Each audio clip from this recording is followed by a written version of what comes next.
think I managed to work that quite well, I would say. What do you reckon? Yeah. There's no more music. We've got the intro played, right? And yes, we are back. This is season 4, episode 8 of the DC United Kingdom podcast. And as always, I'm your host, James Graham. It's great to be back for another episode alongside Daniel Wise and Tom Ferguson. And for this week, I'm going to come down to Tom, who is there. Say hello, Tom, to everyone who's out there. Hey guys, yeah, gonna be back again. I'm getting a little bit of consistency actually showing up every week. 2 weeks in a row. Well done. Rough game we'll chat about from the weekend. I being someone who was in the stadium at the time for that. But yeah, let's get into it. Yeah, we've got your unique point of view from that. Don't know how drunk you were, but we'll see when we come to the match analysis. And then I should say on this side to my left, but on the screen right, it's Daniel. Welcome back to the show, Daniel. Hey, how's it going? I am. We're enjoying a beautiful second fall season here in South Dakota, where it looks about as bad as you think, and we're gonna blow away in a tornado at any moment. So, if the feed cuts out, just know that's what's gonna happen. Fair. We'll just see you flying through the air, like the Wicked Witch of the East, just out of town. Anyways, yeah, no, it's great to be back. Rough game. And man, it's I don't know. We're just gonna have to get past it. So we'll break it down. We'll break it down. But as always, this episode is full of the news, full of guest DC Who, and making its momentous return is MLS 101. So we'll have that coming up later in the show. But as always, we will start with guest DC Who. And no, I didn't just think about it 10 minutes before we went live. I certainly did. But we definitely have got a player. And Tom, you definitely didn't get the memo about the dress code. Yeah, I know everything's in the wash right now. So it's a wrong sport, Tom. So this is like I was like, I need something that's something DC, and I was like, well, I got a Caps jersey. So Stu, I apologize, but this is what you get. Yeah, at least it's DC related. I suppose that's fair. We got an equal on it. Right, we've got a graphic to bring up on screen. So, but for those of you who are listening at home and not watching, let me get the right graphic up. Is this guy here? He is running. So there's that. And let me get the thingy up on my other monitor. So this player, Brazilian born. There's your first clue. He's currently 28 years old. Oh, okay. Yeah. So we're going fairly recent here. He started his career at Figueirense in Brasilia. I can't give the position away because that would give this player away pretty much. He signed for the senior team back in 2012. Spent a few years out on loan, but made 71 appearances for Figueirense.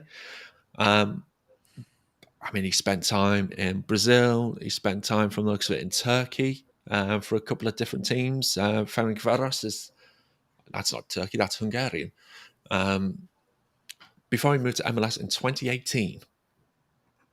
And that was with FC Dallas. He then made the move to DC United before he moved over to Bulgaria. Then Romania, who for a team who no longer exist, who used to be owned by George Hagi, legend of the game. And he's currently playing for a team called Lapaya, where he's made one senior appearance since 2021. Wow. Doing well. So those are your clues for this one. So did he start for us at all? He did, yeah. He made a few appearances. Yeah. It's grand total of 4. Brilliant. Oh man. Yeah. So we haven't had a lot of Brazilians. I don't think we've had a lot of Brazilians either. Not recently. I want to say it was like earlier in the 2010s they did, but yeah, yeah, back then we did have quite a few, and we had a couple during sort of the mid 2010s as well. So, but yeah, this one is very recent, and he is a Brazilian who is still playing, and he's only 28 years old. Jeez, that's no. Yeah, No, I'm already. initial thoughts on it? I'm already gonna throw in the towel Yeah. on this one. That's Yeah. a really good one. Oh, okay. Oh Well, man. have a think about it. Have a good think about it, because you might suddenly get that moment of, it could be that guy. So there you go. That is your opening of Guess DC Who. I love it.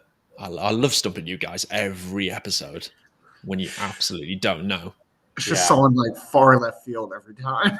I know, right? This is like ridiculous. You wouldn't be Like far off with force- that comment for this week, by the way. Just remember that what you just said there. What Who? me? Tom, What'd I say? something about left field? Oh yeah. Oh. There might be something in that. Oh. Think about it. There you go.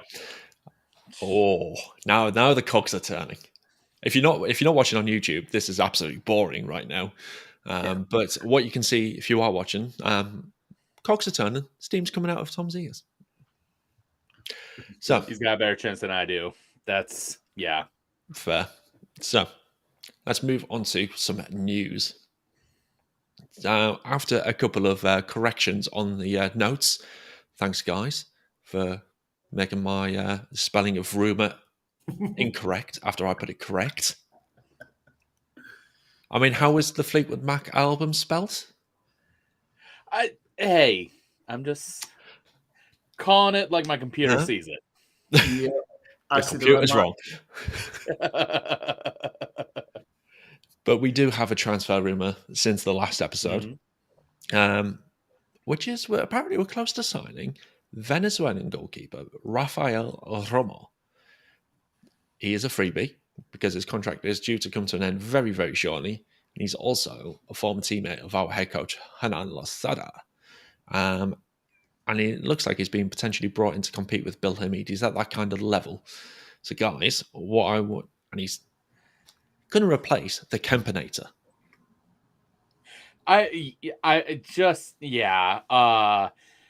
DC has not had just a great record with backups. Bill has really been the guy, and it's a big reason why DC works so hard to get him back. It's very strange though, because some of the more recent transfers almost, and I say this in jest, but it almost to me seems like it boils down to Hernan just being like, I know a guy, I'm gonna dial up a buddy who owes me a favor, and we can have a player anytime now. So like it's really strange. Like these all seem to have like a link to Lozada, and like I don't know, things are very strange. Mostly because it comes off a really haphazard off season of offload. Now the transfers did bring in a good amount of money to the club, but the follow up has been weird. Now we're really excited for Taxi to come in, but yeah, Brad Smith has been a little shaky. And then I want to say that Estrada just hasn't dialed it in. And now, obviously, with recent game, he did have to go back home for a family issue. But it's still early. But man, I don't know. We got to see how this shakes out, and it's very strange so far. It really is. Tom, what do you reckon about this one? Yeah. I mean, sorry, Kempin again, but anyone else, please. I mean, I might have to share my little, very badly done Photoshop of Kempinator. Oh yeah, and he'll come after you. He will hunt you down. Yeah, Kevin just had a rough go. Yeah. Last That's been season, kind. yeah, that's been kind. Last season, I mean, if it hit his hands, it was going in the goal. I mean, Yeah. it was just, yeah, and it was a really tough area for, it was a really tough part of the season for us too, because that's when we really need the points. We dropped so many. We really did. I mean, the big one that sticks out in my head is the Nashville game. Yeah, That was it was terrible. pretty awful. Pretty flipping awful. I was about to swear a word there, but I managed to save myself. So moving on to other things. The big thing that happened last week, just the day after we went live with our podcasts, we talked about it last week. It's the World Cup draw. We have our group. Is it a group of death? Between us three, it is. Because someone's going to get upset on this podcast. I'm so excited. I can't wait. I think there's a solid case there. And I think it's going to be you, Daniel. I don't think I know it's going to be you. If there's anything more dangerous in the world than an American with a chip on his shoulder, I would love to see it. Because there is no one more petty, more aggressive, more in your face, and with a killer mentality than an American who perceives that the world thinks they're going to go down. And they're going to take every single... This is the most American thing in the world. They're going to take every single news clipping. It's going to be like that scene in Always Sunny. Can we talk about the mail? That's what I'm referencing. And they're going to have that all lined up on a wall of every single sports journalist who writes that America can't do anything in the World Cup. And they're going to come out and not only blank England, but they're going to blank them by a good margin. I'm going to say it's a 5-0. It's the overconfidence. With a Pulisic hat trick. Oh, yeah. The LeBron James of soccer. And then at the end, England is going to get disappointed with missing out on second place because of goal differential. And that is my call. Oh, wow. Wow. And Scotland's going to get in. God, last time we played Scotland was 0-0, and it was pretty unbearable. Last time we played the US, that was a horrendous game to watch. That was an awful game of the summer. I hated terrible. Last time we played the USA was a century ago, it feels like.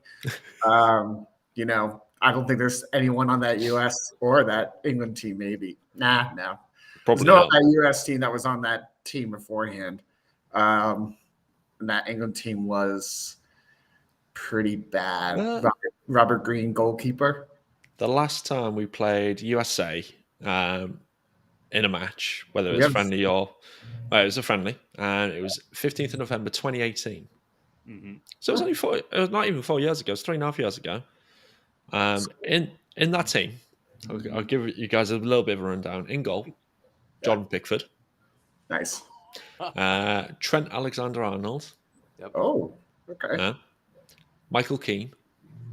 Mm-hmm. Cool. Lewis Dunk. What a name. The Brighton guy, right? Yeah.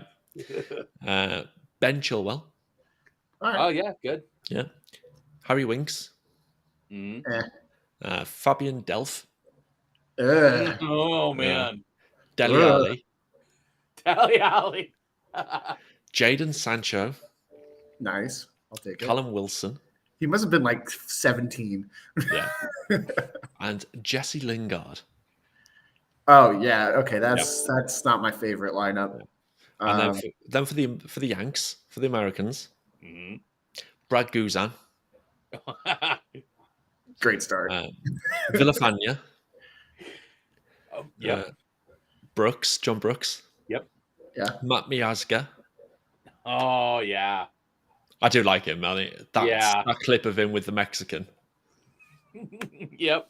I love that clip. DeAndre Yedlin, Yep. Will Trapp, Oh, Will Trapp.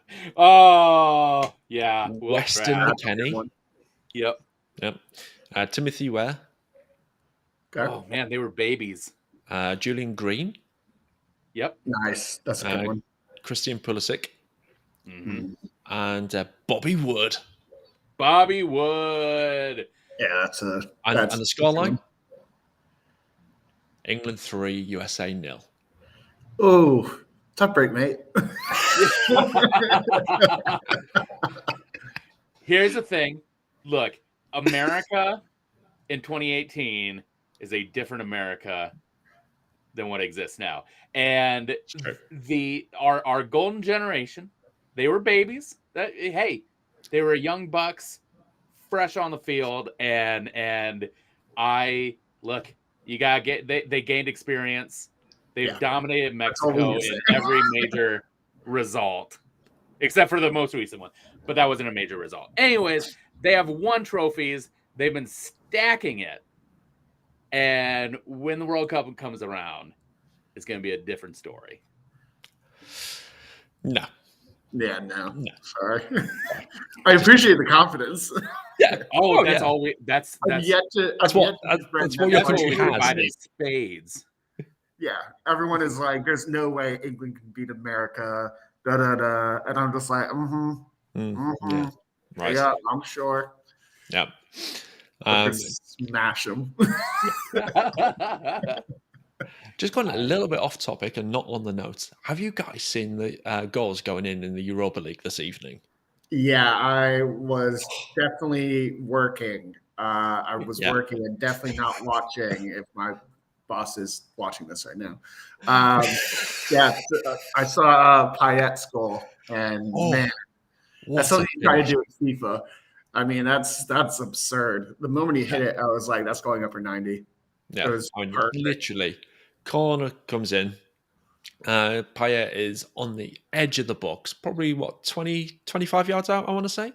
Yeah. Wow. And on the volley, just nice. as clean a strike as you could ever imagine.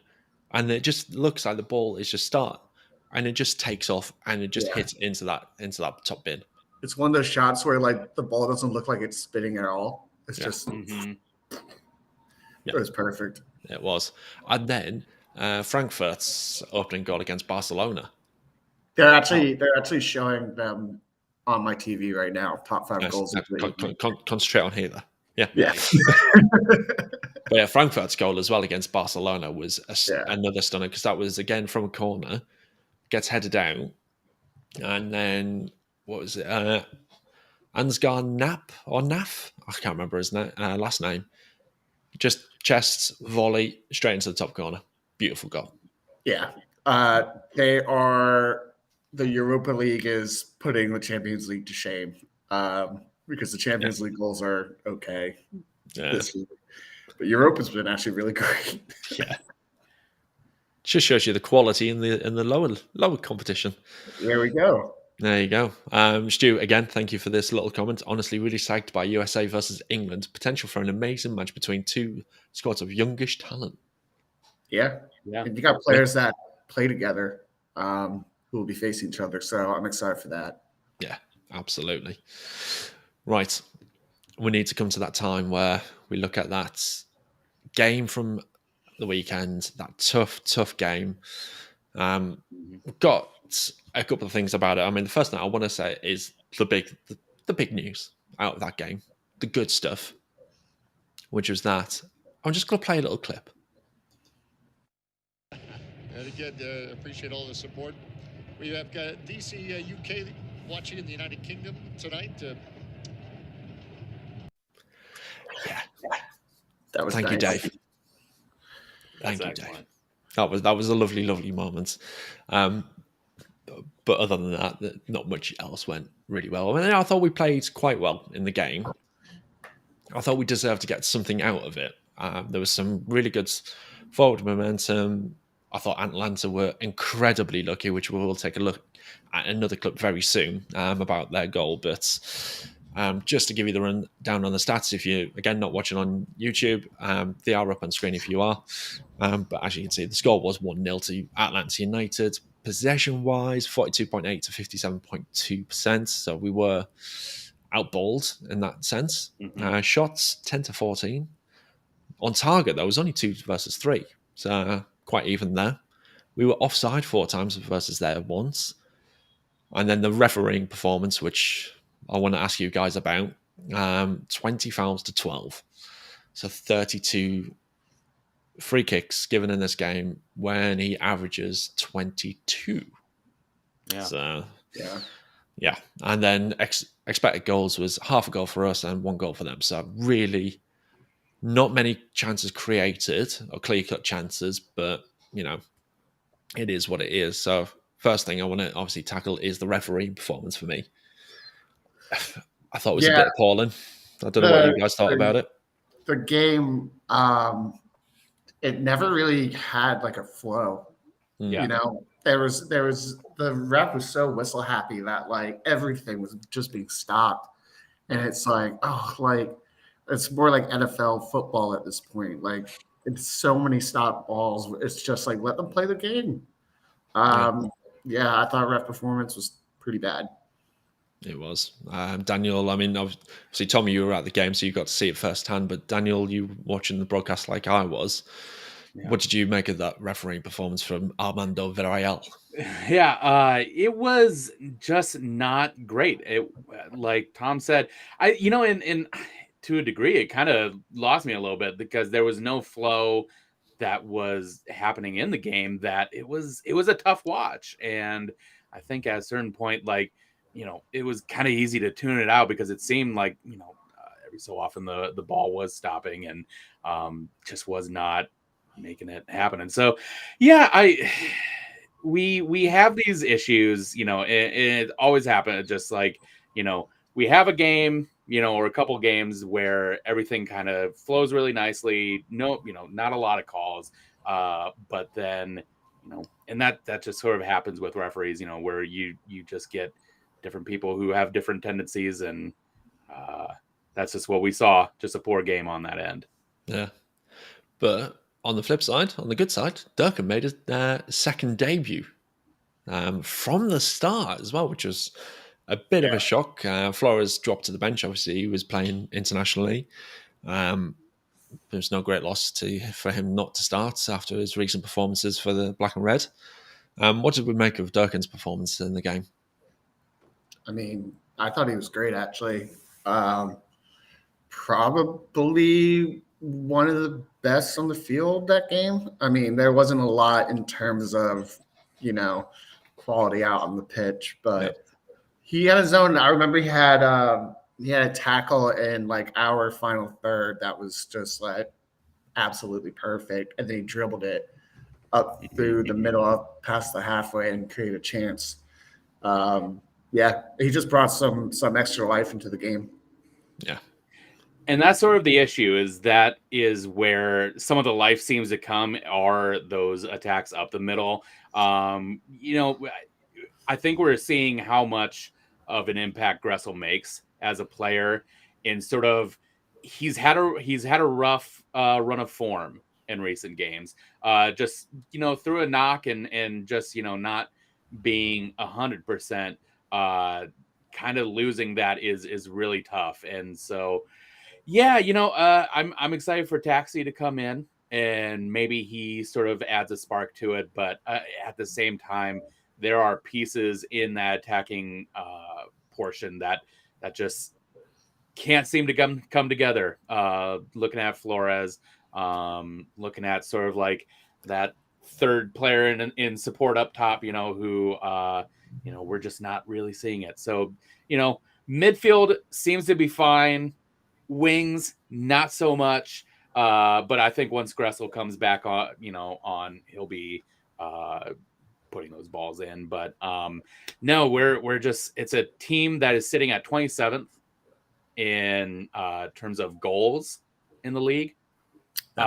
So you are just not going to do well especially with the Losada system.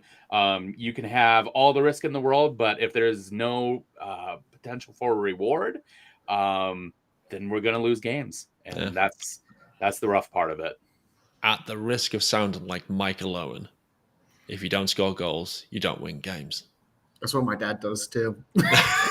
We'll be watching a game, and I started making fun of him for this. But he'll be like, "Wow, I think we were watching the Women's World Cup, and it was like, wow, like England would have a much better chance of winning if they scored a goal." Yeah, and it's like, well, really, like. Oh, I mean, there is some absolute classic Owen commentary. If you ever want to go and look that up on YouTube. Right. Well, what was my train of thought going to be on this next bit? Commentary. Yeah, I'm completely lost. Right. Okay. I'm just going to go with something else. The final third. Yes. So Taxi obviously is going to be coming in. Sorry for that. That's all right. And obviously Flores has not been playing well. Kamara didn't play particularly well in the game. I thought he was missing. And when Flores came on, it was just the same. Nothing really happened. Do we see Taxi being that's replacing those two players, and then we'll be using Roberta alongside up top? Because it felt like we were playing more of a 3-5-2 rather than the 3-4-3, because obviously we had Knaus, Jeffal, and Durkin in the middle. That was another player I really started to enjoy watching is Jeffal. Yeah. I think so far this season he's my favorite for sure. He's just been great, 110% the whole way. But what a pick he is. What a pick. Yeah. I think with Taxi coming in, it'll be nice to have someone to direct traffic a bit more. Oh dear. I see what you've done there. So yeah. I do have to correct. Oh, sorry. I do have to correct myself real quick. They're actually ranked 21st in goals per match. Okay. But again, that is 1 goal per match. That is not good. That's still really bad. Yeah. Especially for the system they play under. Yeah. Where it's supposed to be free-flowing football with lots of goals. Yeah. Well, I thought that's where the ref came in. It was like, we can't even play the system because he's calling, he's blowing the whistle every 2 seconds. Yeah. Mm-hmm. Yeah, it was pretty. I would love to see actually how much that ball was in play for that game. Actually active, because there's been a bit of conversation recently where FIFA are looking to reduce the games to 60 minutes. What? Total? In total. But whenever the ball goes out of play, the clock stops. I think they should keep it at 90 and still stop the clock. Stop the clock, yeah. The only issue is stopping the clock gives way for commercial breaks. Yeah. That I'm worried about. And I don't think FIFA is going to not jump on that opportunity to get some extra money. Yeah. Yes. So, welcome to corruption. Yeah. 101. That's Daniel's next one. Corruption 101. Corruption 101. Welcome to a new podcast. We're just going to talk about pro every week. Oh, Jesus. Do we have to? No. I think it's going to be bad enough for this one. Yeah. Right. I've got another clip to play, which is obviously about their goal. This is an interesting one. So listen up, because you want to hear something in this clip. Coach let him handle it, sending it in, and the whistle. Do we have a goal? We do. A goal. Wow. Atlanta United thought I heard a whistle. Instead, Atlanta United has the goal. So I don't know whether you guys heard that, but as that ball came in, there was a whistle, which obviously meant that the DC players were a little bit, oh, hang on. And you always get told to play to the whistle. Yep. Yeah. And this is an issue with DC. This happened last season, particularly with that Orlando match. Just those dying embers. Something the team just needs to stay locked in. And look, if everyone heard that or whatever. Now, obviously, I heard it too. So, like, funny enough, I did not hear that during the broadcast. So I was like, "What is Dave talking about?" But hearing that, like, in the headphones, like, it is really obvious. But at the same time, I would say even you have to play past the whistle, like, nowadays, yeah. That just, you can't let anything get by. Yeah, it was just it totally threw me because I heard it on the broadcast and I was just like, oh, and I could obviously see Bill's reaction. I could see the players' reaction. That's looking around like, what's going on? Why isn't that being disallowed? And then they broke into a little bit further after that clip there where they started looking at Moreno's sort of push on Brad Smith because he pushes him forward so he can get back and get some free space to head it in. So there was talk about that being looked at, but obviously it wasn't the case. The goal stood. And as this episode is called Phantom of the Whistle, I just wanted to obviously touch on that.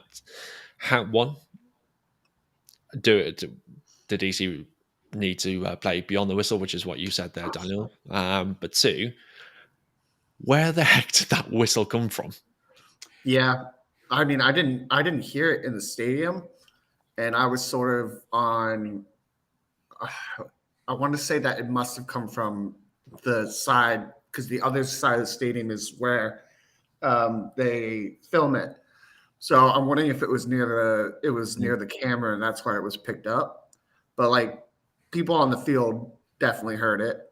I didn't hear it because I was on the complete opposite side. And Dave reacted to it. He said we have a whistle. Yeah. But it also goes back to the point that DC does not know how to finish a game.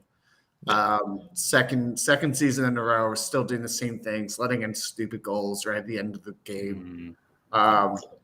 It's just being locked in, like you said. Lock in and just keep going until it's all over. Yeah, that's it, isn't it? I'm just genuinely perplexed as to how that whistle happened. Was it the referee just being out of breath from blowing too many times? Or was it a fan who managed to bring a whistle in, possibly, and I don't want to start rumors and things like and conspiracy theories, but was it an Atlanta fan? Because there was quite a few in the stadium that night. Yeah, there were a lot. So there was, and I don't know. There seems to be some more conduct issues that are and I think not to say it's related or anything like that, but like if you remember the Egypt match with Salah and just the ginormous laser pointers that were being aimed at him, it's I don't know. I don't do we need to kind of lock down the state? Like, do we need to have more stringent searching procedures? Should there be more kind of not targeting, but sort of supervision of the stands for foreign objects? Because as I understand it, there was an issue towards the end of the game where there was beer throwing happening at La Bandia, and so there was no, absolutely. District Ultras tweeted about it, and that was a further case of people are going to these games and making them either unenjoyable or unsafe or whatever. But this should not be happening at games, and it's terrible. Yeah, I mean, obviously in the States and with the football matches, I've noticed there isn't that many stewards around. It's quite sort of relaxed because you don't generally get the type of violence and hooliganism that you do, unfortunately, get over here in the UK, where there is stewards pretty much everywhere. You can spot them when you're watching the broadcasts, when you're watching the EPL, the EFL, wherever. You can easily spot a steward. And sometimes they have a chant sung about them, which is usually hilarious. But I don't want soccer in the States to go down that road, because I think the way it is, it's fantastic. The atmosphere is usually brilliant. But if we start getting things like this happening where potentially whistles are being brought in and distracting the players, beers being thrown at fellow fans, that's just uncalled for. Where do we draw the line? Yeah. One thing I always notice about DC games is, which you don't necessarily see in Prem games, is there's a lot of like families, and soccer being a growing sport in the U.S. and getting bigger and bigger. It's important that people can bring their kids because they want to share the love of the game. And if it gets to a point where it's unsafe for kids to be able to go, we have a real issue. Yeah, I know something, and the team I follow over here with Middlesbrough, we have specific family zones for that type of scenario where their kids and families can go to and actually feel safe. And to be fair, the tickets are fairly cheap, so it's not too bad either. But that obviously, long term, if that ever becomes an issue, that's sort of the thing that we would have to look at. But for the time being, I'm glad that we don't need to, but we need to nip it in the bud before it becomes an issue. Yeah. So yes, the only other thing I had on my notes about this game, which is a bit of not a great thing, and it is about one of the Atlanta United players, Osvaldo Alonso, who picked up a knock in the first half, I think it was, went down, suddenly got back up, and then went down again. He picked up a torn ACL. God. Yeah. So that's him out for a while. I was mad in the moment, but then, when that came out, I was like, oh, okay, never mind. I get it now. You can understand why he was down for quite a while. Yeah. So that was that. We move on to the following game, which we're not really going to talk about, but I just want to highlight, obviously, our next game coming up. I mean, because I wanted to bring the graphic up, because I've worked on it a little bit. I mean, it looks quite basic, but it fits on the screen now. Our next game is not this weekend, like it was supposed to be, which was supposed to be against New York City FC on my birthday. And it was at a sensible time of a 10 p.m. kickoff. It might be a relief, honestly. You might not want to watch it. Well, not right now, but yeah. But I would have been. I would have had a few beers, and I would have been happy either way. But instead, we have to wait a further week to play Austin FC, April 16th, 2022, 7:30 p.m. kickoff Eastern Time, 12:30 a.m. kickoff for us over here at home. We will talk more about that game on next week's episodes, but I obviously just wanted to highlight the fact that there's a reason why we're not talking about this week. So there you are. But before we get on to MLS 101, I always just want to show the new DC UK Cherry Blossom jerseys right there. Looking very, very nice. That's the front of the shirt there. You've also got the back of the shirt with the Cherry Blossom tree. And if you want one, feel free to head over to that website there, DC UK Cherry 2. You'll see it on screen, and then also you see it in the show notes as well. So, and they're much cheaper than a Cherry Blossom jersey anywhere else. So, and as you can see, me and Daniel got the memo about wearing DC UK Cherry Blossom. Tom, everything's in the wash. Leave me alone. You need to sort it out. Where's your pint glass anyway? I mean, I got you're cradling like a little guy right there. No, that is. Is that in the wash? Yeah.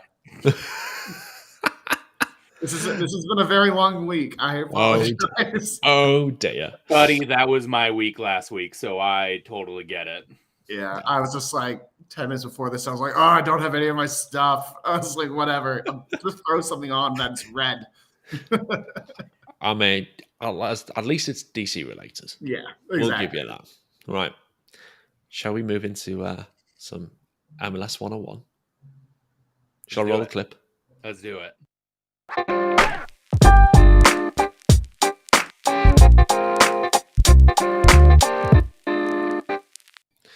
So Tom, are you gonna get your clock out at the ready? And I say clock before you think of anything else. Now, I do have to say, when I made the initial pitch about this, It was stipulated that I needed to use certain vernacular throughout this lesson. It's very important. See if you can spot because this is a relatively dry subject. This is not entering into the world of intrigue, like, expansion teams or, planning for the future of MLS with the U22 and designated players and allocation money. This is getting into the nitty-gritty, as it were. Yeah. So I've got a little something to spice it up. If you saw my tweet, you might get a little hint of what that is. But I am ready whenever you are to talk about officiating in disciplinary protocol. Oh, All right, ready? Give them the countdown, Tom. 3, 2, 1, go. So in an ideal world, soccer would be a sophisticated sport whose participants would be considered the most upstanding people in society. But we don't live in an ideal world. So Major League Soccer must enforce disciplinary action on naughty boys who perform bad deeds on the pitch. So in the case of yellow cards, there are 3 levels in place that determine the severity and consequences of these naughty boys. These are, if a player accrues 5 yellow cards, they are fined $250 and are suspended for the next regular season match. If a player accrues an additional 3 yellow cards, it's a $500 fine and a suspension.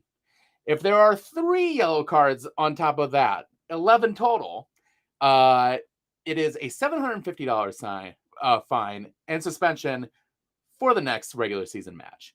And for each additional 2 yellow cards, it's a $1,000 fine and a suspension for a match. For each 2 yellow cards, after the player goes forth in suspension, the player will be suspended from his next MLS regular season match and will be fined doubled of the accumulated fine. So what happens? You get all these yellow cards. Is there a chance for these naughty boys to become good boys again? Well, there is. There is a redemption system put in place for players who learn to listen to the better angels of their nature. There are behavioral incentives for naughty boys who want to be good boys again. A player will automatically reduce his yellow card accumulation total by 1 yellow card each time he appears in 5 consecutive matches without receiving a yellow card, a red card, or a supplemental discipline. However, a player cannot accrue a negative yellow card deficit, can only reset to 0. And naughty boy can only gain good boy points, but automatically a maximum of 3 times throughout the course of an MLS season. So who are those who watch over these naughty boys? Major League Soccer has a disciplinary committee made up of 3 former MLS players, 1 designated by the MLS Players Association, 1 former MLS coach, and 1 former MLS referee. They serve as arbiters of player safety and integrity. There are 3 parameters where MLS Disciplinary Committee makes decisions for naughty boy conduct. Where the officials do not see the incident and therefore do not have the opportunity to act, such as an off-the-ball offense. Where the officials see an incident and issue a red card, the committee may take further action if the offense is egregious enough, endangers a player's safety, or is underhanded in a very naughty boy way, or the player is guilty of repeated offenses. Where the officials see an incident and do not issue a red card or act in a case of clear and obvious simulation or an embellishment that meets the condition of a suspension, the committee may enact a 1-match suspension or multi-match suspension on such naughty boys. And that, in short, is MLS officiating in disciplinary protocol. Oh, Daniel. I was dying that entire time. That was brilliant. Absolutely brilliant. And I'm sure you've done that in under 5 minutes as well. I am only here to make learning fun. I like the comment. I love this. Well, your time is great. Yeah. Yeah, where am I? I'm going to take a wild guess. Oh, yeah. No. You can guess. I'd mean, given this person I was out anyway with my guess, but 3 minutes and 25 seconds. Not bad. I mean, crushed it. yeah. That's And great. you didn't start cracking up to laugh like I was. I wouldn't have been able to get through that. No, definitely not. I was trying to count how many times you said naughty boys, and I literally was. I had to give up. Like I was just laughing too much. Oh, fantastic. Right. So if you want to see, thank you, boys. or hear anything That was brilliant. quite like that ever again, then let us know. And what you want to know about. No more naughty boys, please. Yeah, please no more. I can't handle any more naughty boys. And that's a line I never thought I'd hear myself say. Let us know in the comments. Let us know over on DM on Twitter, or Facebook message or Instagram. Let us know. Thank you for the shout, Stu. I appreciate that you appreciate. I mean, that was definitely Stu level, that one. Yeah. Bless him. Cool. Right. Anyway, we need to move on to I need to play the clip again because, that is the end of MLS 101.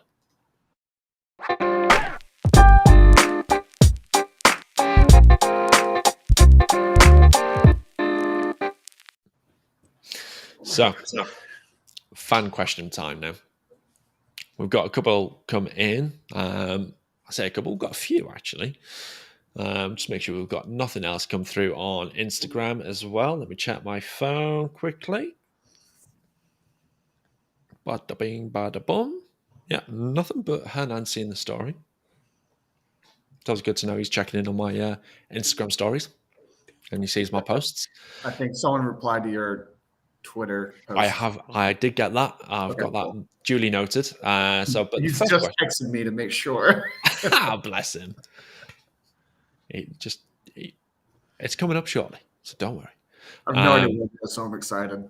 Yeah. So first question that came through on Instagram, on the first story that I posted out yesterday, I think. It was yesterday. Was from Hrithik Patel. And Hrithik asks, where will Taxi fit in this team? Would he play up top or as more of a number 10 in place of Flores? I mean, he's definitely replacing Flores. Yeah. No doubt about it. It's really, I mean, unless we can somehow trick him into thinking that DC United is the Peru national team, he's just not showing up. Yeah. And if we've got Taxi coming in, that's sort of his spot to steal. Yeah, and he's a DP, so he's gonna have it. Yeah, and 100%. What I would love to see, and I'm being incredibly optimistic, which that's what I am. I'm incredibly optimistic, but what I want to see is this given the kick up the arse of Flores. So we'll start seeing him kick on. But to me, I would have thought we would have seen that already in readiness of Taxi coming. But Flores seems to be sitting in the passenger seat, not doing much. Happy to pick up his check. Yeah. What do you reckon, Daniel? So, I've been very harsh on Flores. But I want to say, I want to give him one more chance to show something. So I would actually have Estrada up top and then Flores and Taxi in support there.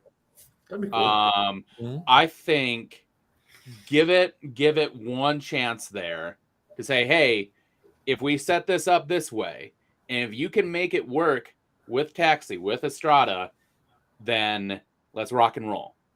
You have one chance, and that's it. Otherwise, Taxi takes that spot, and then we shift in someone else in that area. If it's Roberta or whoever else, we fit someone in that area. But yeah, that's how I would approach it. That's the onus. I don't think you necessarily bench him, but you give him one shot to see what happens. I see.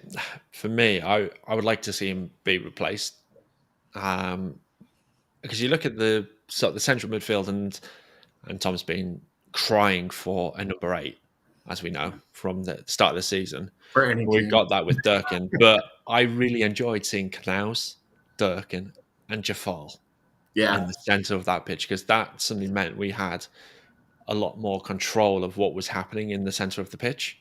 Mhm. Yes, we didn't have as much possession as we've had in other games, but we looked a lot more solid there. And yes, that means that we only have 2 forwards, but Taxi Estrada, Taxi Roberta, I just don't see a side with Taxi and Flores in it now. I don't see them two playing together. I feel the same way. So there you go. I hope that answers your question, Riddick. Moving on to the next one. Gabble Goose 202. Great name. Yep. It's a double question, this one.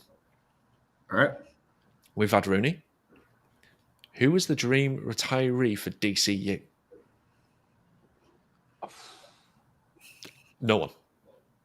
Yeah, I mean, my hope is we don't keep. We don't need to go down that road again. I don't want to keep going down that road, but I also get that big names, even when they're old, bring in money. Yeah. And it's not like Rooney was a failure. He did quite well with us. I don't know who though. I mean, I don't know. Does Benzema want to come? Yeah, I mean that would be quite a good one. Heck of a Hattie this week, so that's great. Yeah. But mine would be I don't know. This might be dumb. I'd want Gareth Bale. Yeah. Okay. Actually, I'm okay with that. He has wheels, and I think even at a retirement stage, I think he's a guy that could absolutely still tear it up, especially in MLS. And that he whether wing or up tops, central. I don't know. There's something about that type of name that would, or and especially talent, and just a guy I've respected for throughout his career. I'd be excited to see that. Even when he was playing for Spurs? Even when he was playing for Spurs. Hey, here's the other thing. I respected Rooney as well. I will respect opposing players. I mean, speaking of another Spurs player, like I love Son. So like I would absolutely I'd love to see Bale. Yeah, I feel that. I love Harry Kane when it's an international tournament. The moment we're out, I'm like, hate him, always hated him. Couldn't score in a barn. Yeah, right. I have a fun fact about Gareth Bale. He actually, you know how he has that ponytail? Because this part here is all bald. And so what he's done is he's grown like here, the ring really and it wraps over it into a ponytail. It's quite something. Got a question from Stu. Bale would be an incredible capture. What's the golfing situation? It's one of the best golfing situations around DC. There is Bone would love it. Aggressive. Yeah. Well, you have the national course down in Virginia, and just Virginia is for golfers. Absolutely. And there's the Potomac grounds up in Potomac. What's it called? Potomac? Probably. I went to middle school across from it, and I've never been in.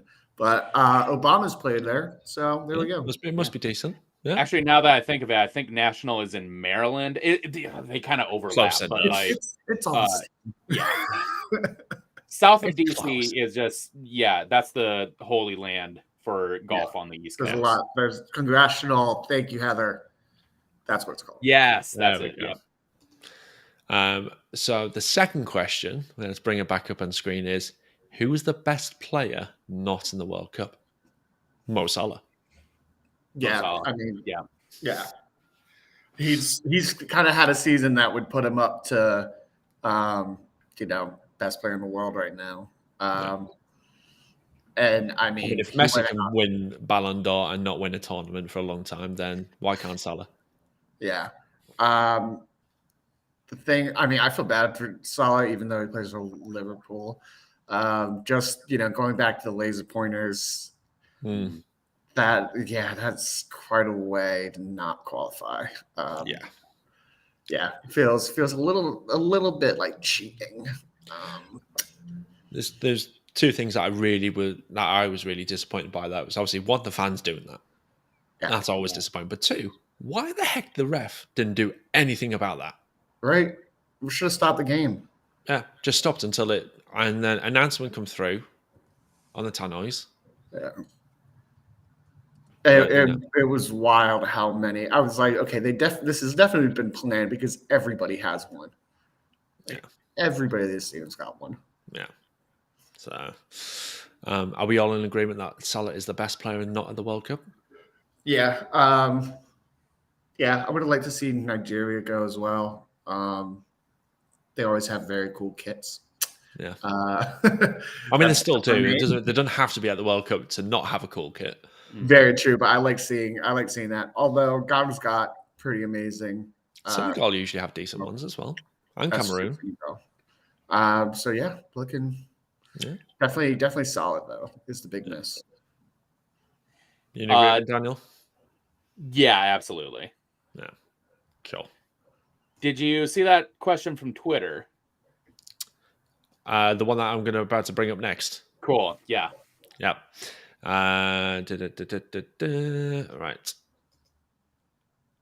Sorry, I'm trying to click. It's not working properly. So this is the question of 3 questions. Oh, Amir, why? Yeah. So, tough question. Arsenal's chances of making the top 4. Daniel, 100%. coming to you. 100%. 100%. No, I'm kidding. I can't. I don't know if I can be that.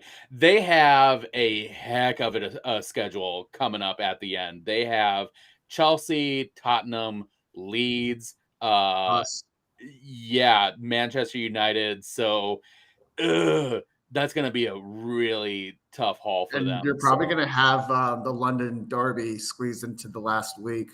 Yep, absolutely. So that'll be fun.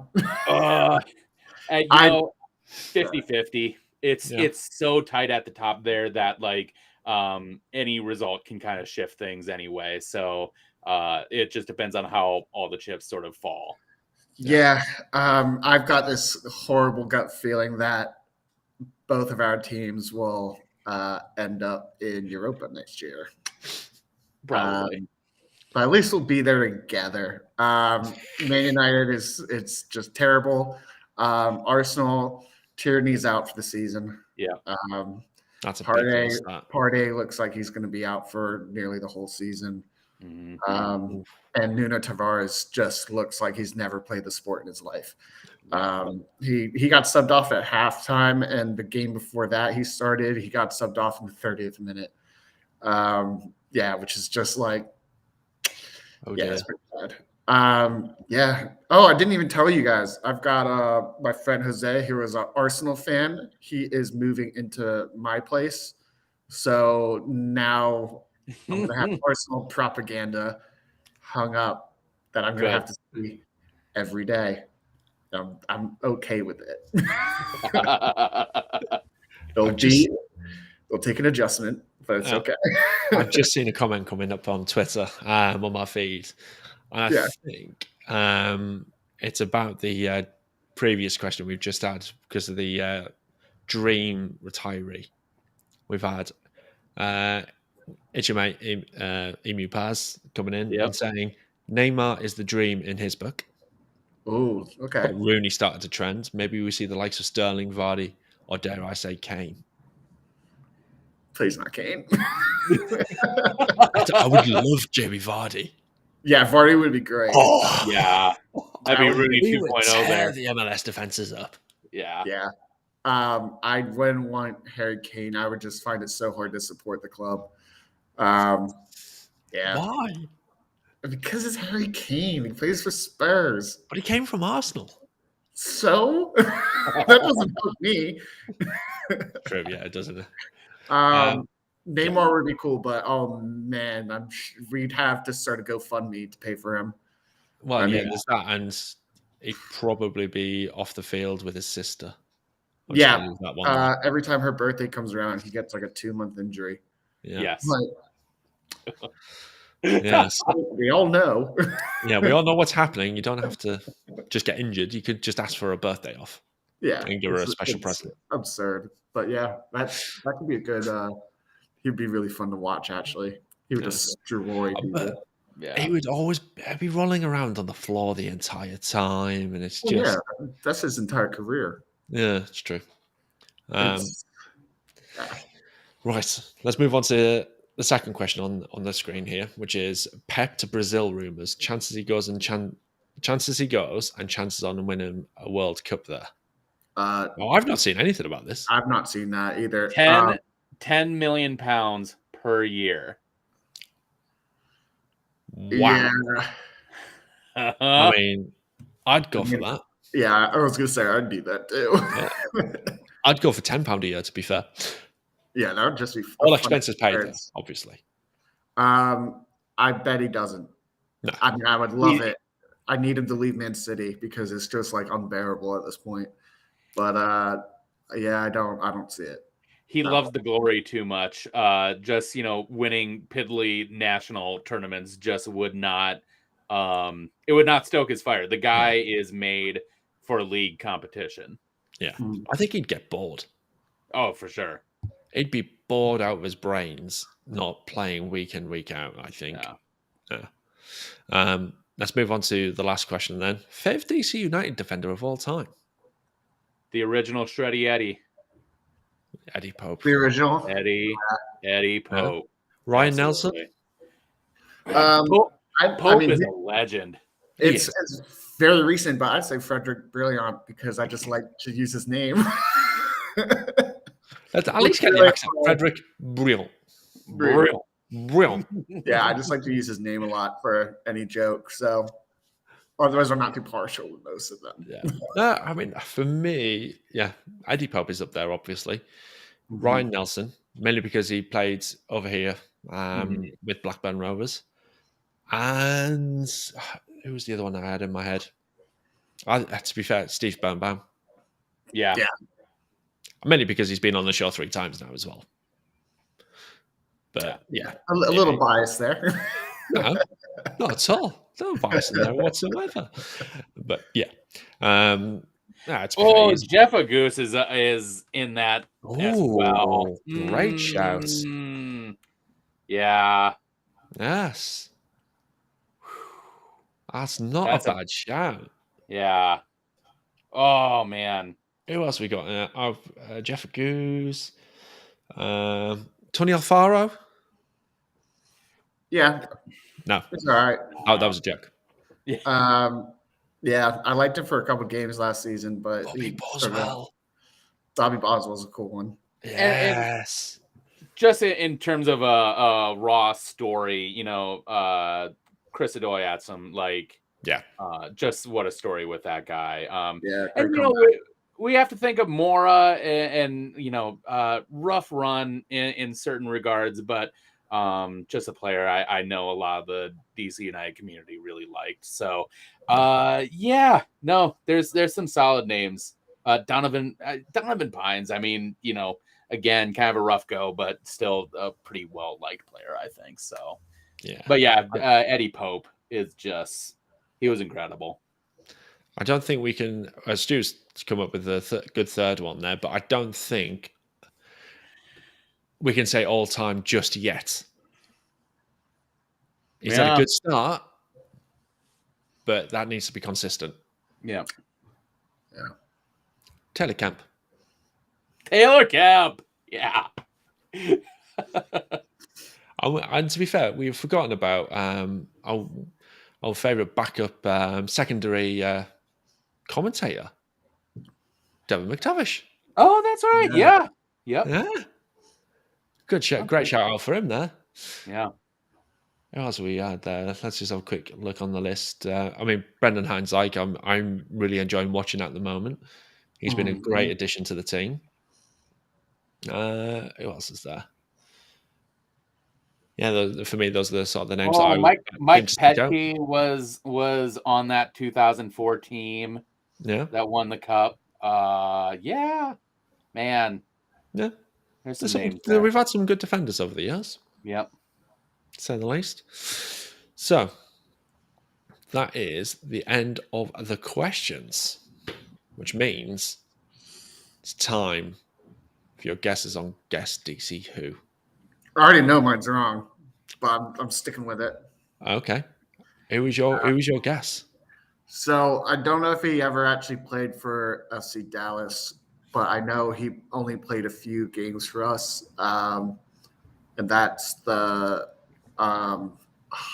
Raphael something. Raphael something. Let me just have a little look. Let me see if I can find him on the wiki page. And see if I can. Just Raphael. He was a forward. I have no idea. That's just the only guy I can think of that was Brazilian. I think I got he played for us in 2013. Oh, okay. So not quite 2018. But and to be fair, age-wise, he's only 1 year out. It's only 20. Oh, okay. So you weren't too far. I can see where you're thinking there. That's the only guy I can think of. His kind of player name was Rafael Gladiador. Gladiador. I was going to say Gladiator, and then I was like, that doesn't make sense. But Gladiador. What Gladiador. a name. That's a great name. Daniel. I truly have no idea, but I'm going to go with what Stu said. So I've got nothing, but I feel like that's probably the closest one right there. Yeah. So, was Stu right? Yes, he was. It is Marquinhos Pedroso. Nice. There you go. I don't even remember him. You only started 4 times. Let's put it this way. His first couple of games that he played for us, he was at fault for 2 goals. One of them was against FC Dallas. Great. Yeah, good Nice. stuff. And if I remember rightly, he came on as a sub in that game as well. He literally, cross comes in, he jumps up, completely misses the header, nowhere near it. Don't know why he jumped. Nice. But, there you go. So, yeah, Marquinhos Pedroso this week. Very memorable player. Oh, incredibly memorable. One of these days, I'll actually do a proper memorable player. I can't wait. Okay. And you might get it. I am chomping at the bit for Boskovic. I'm gonna know the instant. I'm gonna know the instant you say it. I'm gonna be like, yeah. What will happen is we'll get to that week, and then you're not gonna name his nationality, are you? You're gonna. I mean, he's from Montenegro? Yep. Oh yeah. Have we ever had any of the Montenegro players? Oh man, no. I would say no. no. We haven't. Damn it. So we know what happens if I say the national. Yeah, but now we're gonna know that the one you do when you don't say the country name, we're gonna know it's him. or do I throw a red herring in there? Yeah, you can throw a red herring in there. Yeah. No, you I think from now on you have to just say the city they were born in, and not the nation. You're probably going to get it from that. Like the county. I mean, if I were to say the city, it's Beochin. Okay. Yeah, that's also known as the Yugoslavia. Oh, lovely. Mm-hmm. Yeah. So there you go. Anyway, how long until we get a Bolivian? Well, we've had a couple of Bolivians in the play for DC United, so it's not always going to be Jaime Moreno. How many Bolivians have we had over the years? Well, 1, 2, 3, 4, 5, 6. Nice. So, I mean, I could throw there's 4 of those 6. 3 of those 6. I don't know. Don't really know. But I know the other 3. 50%'s not bad, I suppose. There you go. So there we go. That is the end of this episode. Let's It's a throw good some one. It was a good one. So thank you, Daniel and Tom, for joining me yet again for this episode. Daniel, where can the good folk find you on social media? Find me at Professor DC UK on Twitter and Instagram. And if you play me in Mario Kart Online, if you see Professor DC UK. Oh, dear. Oh, dear.